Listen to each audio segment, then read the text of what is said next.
எல்லாருக்கும் வணக்கம். நான் உங்கள் விக்னேஷ் அண்ட் இது உங்களுக்கு பிடிச்சமான வி அண்ட் டேட்டா சேனல்.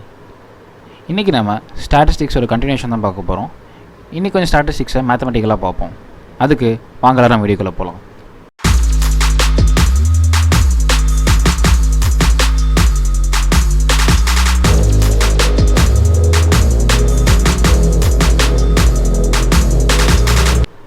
இன்றைக்கி நம்ம இந்த ஸ்டாட்டிஸ்டிக்ஸ் கண்டினியூ பண்ணி இன்னும் கொஞ்சம் ஸ்டாட்டிஸ்டிக்ஸ் பற்றி பார்ப்போம். ஓகே, ஃபஸ்ட் நம்ம என்ன பார்க்க போகிறோன்னா கான்ஃபிடன்ஸ் லிமிட். ஃபஸ்ட்டு கான்ஃபிடன்ஸ் லிமிட்னால் என்னென்னு பார்த்துருவோம். ஒரு டேட்டா இருக்குன்னு வச்சுப்போம், சரிங்களா? அது டிஸ்ட்ரிபியூட் ஆகிருக்கு. ஓகே, இப்போது சென்டரில் தான் மீன் இருக்க போகுது. ஓகேங்களா?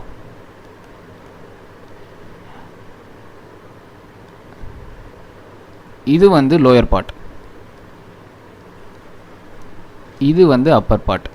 அப்போது இந்த டியூரேஷன் இருக்குது பார்த்தீங்களா, இந்த லிமிட் இருக்குது பார்த்தீங்களா, இதுதான் கான்ஃபிடன்ஸ் லிமிட் ஆஃப் 95% சொல்லுவாங்க. அப்போ இது எவ்வளோ இருக்கும்? இது ஒரு 2.5% இருக்கும். இது இன்னொரு 2.5% இருக்கும். இது அப்பர் கான்ஃபிடன்ஸ் லிமிட்டு, இது லோயர் கான்ஃபிடன்ஸ் லிமிட். அப்போ சென்ட்ரல் இருக்குது என்னென்னா 95% கான்ஃபிடன்ஸ் லிமிட். அப்படின்னா என்ன அர்த்தம்னா, இப்போது ஒரு டேட்டா செட் எடுத்திருக்கோம், ஒரு ரீடிங்ஸ் எடுத்திருக்கோம். இப்போ 95% confidence of the data set அப்படின்னு நம்ம சொல்கிறோன்னு வைங்களேன், ஆஃப் த டேட்டான்னு சொல்கிறோன்னா, திருப்பியும் நம்ம அந்த டேட்டாவை திருப்பி ரீகலெக்ட் பண்ணும் போது, ஓகே, அப்போ என்ன ஆகும்னா 95% ஆஃப் அக்யூரேசியோட திருப்பி அதே மாதிரி ரீகலெக்ட் ஆகும் டேட்டா. ஓகேங்களா? அதுதான் கான்ஃபிடன்ஸ் லிமிட்னு சொல்லுவாங்க. இப்போ அப்பர் லிமிட் லோயர் லிமிட்னா என்ன? எப்பயுமே upper limit and lower limit நடுவில் தான் கான்ஃபிடன்ஸ் லிமிட் இருக்கும். மீனுமே அதுக்குள்ளே தான் அக்கர் ஆகும், சரிங்களா? சப்போஸ் ஒரு 10 நம்பர் எடுத்துப்போம். ஓகே, ரேண்டமாக 10 நம்பர் வச்சு எடுத்துப்போம். ஓகே, இது வந்து ஒரு 7 வச்சுப்போம், இது வந்து 3ன்னு வச்சுப்போம். அப்போது 3க்கும் 7க்கும் லோயர் லிமிட் 3ன்னு வச்சுப்போம், ஹையர் லிமிட் 7 வச்சுப்போம். அப்போ 3க்கும் 7க்கும் நடுவில் தான் நம்மளோட மீன் வந்து ஆக்ட் ஆக போகுது.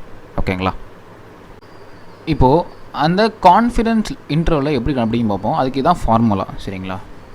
சிங்கிறது தான் கான்ஃபிடன்ஸ் இன்டர்வல், எக்ஸ் பாருங்கிறது தான் மீன், இது சாம்பிள்.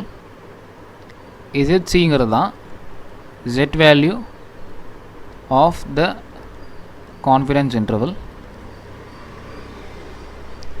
S-ங்கிறது தான் standard deviation. ஓகே, N-ங்கிறது பார்த்தீங்கன்னா number of samples, இல்லை total number of sample. இதை வச்சு தான் கொண்டு போய் Z வேல்யூங்கிறது என்னன்னா, அது ஒரு tabular value of the confidence interval. ஓகேங்களா? இப்போ நம்ம நெக்ஸ்ட் என்ன பார்க்க போகிறோன்னா மினிமம்.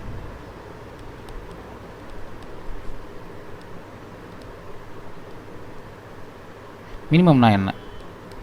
சிம்பிளாக சொல்லணும்னா 1 2 3 4 5 இதில் எது சின்ன வேல்யூவாக இருக்குது, ஸ்மாலஸ்ட் வேல்யூ தான் மினிமம் வேல்யூன்னு சொல்லுவாங்க, சரிங்களா?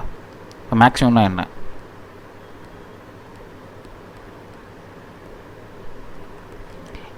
ஒரு டேட்டா செட்டில் எது பெருசாக இருக்கோ அந்த வேல்யூ தான் மேக்ஸிமம் வேல்யூன்னு சொல்லுவாங்க, சரிங்களா? நெக்ஸ்ட் நம்ம என்ன பார்க்குறோம்? ரேஞ்சுன்னு பார்க்குறோம். ரேஞ்ச்னா என்ன?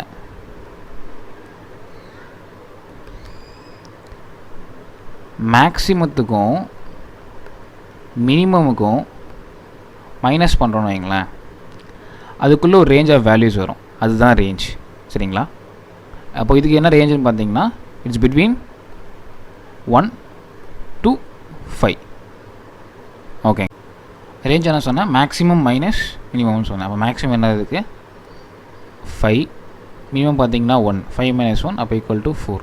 அப்போ இந்த டேட்டா செட்டுக்கு ரேஞ்சுன்னு பார்த்தீங்கன்னா 4 தான் ரேஞ்ச், சரிங்களா? ஓகே, நெக்ஸ்ட் என்னென்னா one of the important thing பார்த்தீங்கன்னா மீடியன். மீடியன்னா என்ன? சிம்பிளிஸ்டிக்காக சொல்லணும்னா, ஒரு டேட்டா செட்டை நம்ம வந்து அரேஞ்ச் பண்ணிடுறோம். ஓகேங்களா? அரேஞ்ச் பண்ணதுக்கப்புறம் அதோட சென்டர் வேல்யூ அது என்ன வேணால் இருக்கலாம். ஓகேங்களா?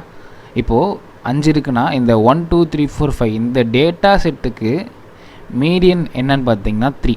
ஏன்னா அதுதான் சென்டர் அக்கரன்ஸ். ஓகேங்களா? அப்போது ஒரு டேட்டா செட்டை நம்ம அசெண்டிங்காகவோ டிசெண்டிங்காகவோ அரேஞ்ச் பண்ணதுக்கப்புறம் ஒரு சென்டராக ஒரு டேட்டா இருக்கும், சென்டர் பாயிண்ட் இருக்கும். ஓகேங்களா? அப்போது அதுதான் மீடியன். ஓகேங்களா? அது பேர் தான் மீடியன். இப்போ இன்னொரு டவுட் வரலாம், சரி 5 இருக்குது, அப்போது சென்டராக ஒரு பாயிண்ட் கிடச்சிருச்சு, அப்போ அது மீடியன்னு சொல்கிறோம். இஃப் இன் கேஸ் ஒரு இன்னொரு டேட்டா செட் இருக்குன்னு எடுத்துப்போம். 1 2 3 4 5 6. அப்போது என்ன மீடியன் பார்த்தீங்கன்னா, இதில் சென்டரில் 2 நம்பர் இருக்குது பார்த்தீங்களா? போனதில் 1 2 3 4 5 வரைக்கும் இருந்துச்சு. ஸோ 3யை வந்து நம்ம மீடியன் எடுத்துக்கிட்டோம். இப்போ 1 2 3 4 5 6 வரைக்கும் இருக்குது. சரிங்களா? அப்போது சென்டர் 2 நம்பர் இருக்குங்களா, இது ரெண்டுமே ஆட் பண்ணிடும். 3 + 4. ஓகேவா? அப்படின்னா எவ்வளோ வருது? Divide by 2. இப்போ எவ்வளோ வரும்னா 3 + 4 = 7. சரிங்களா? Divide by 2 which is equal to 3.5. அப்போது இந்த டேட்டா செட்டுக்கு மீடியன் என்னென்னு பார்த்தீங்கன்னா 3.5. அதுதான் மீடியன். ஓகேங்களா? இன்றைக்கி நம்ம மீடியன், ரேஞ்ச்னா என்ன, மேக்ஸிமம்னா என்ன, மினிமம்னா என்ன, அப்புறம் கான்ஃபிடன்ஸ் இன்டர்வல், அதில் lower confidence limit, upper confidence limit, இல்லை அப்புறம் அதில் என்ன பர்சன்டேஜ் இருக்குது அதெல்லாம் பார்த்தோம். அது ஃபார்முலேஷன் என்ன, கான்ஃபிடன்ஸ் இன்டர்வல் ஃபார்முலேஷன் என்னன்னு பார்த்தோம். நெக்ஸ்ட் வீடியோவில் நம்ம இந்த இன்றைக்கி பார்த்த ஸ்டாட்டிஸ்டிக்ஸை பைத்தானில் கோட் பண்ணி பார்ப்போம். அது வரைக்கும் நான் உங்கள் விக்னேஷ். நன்றி.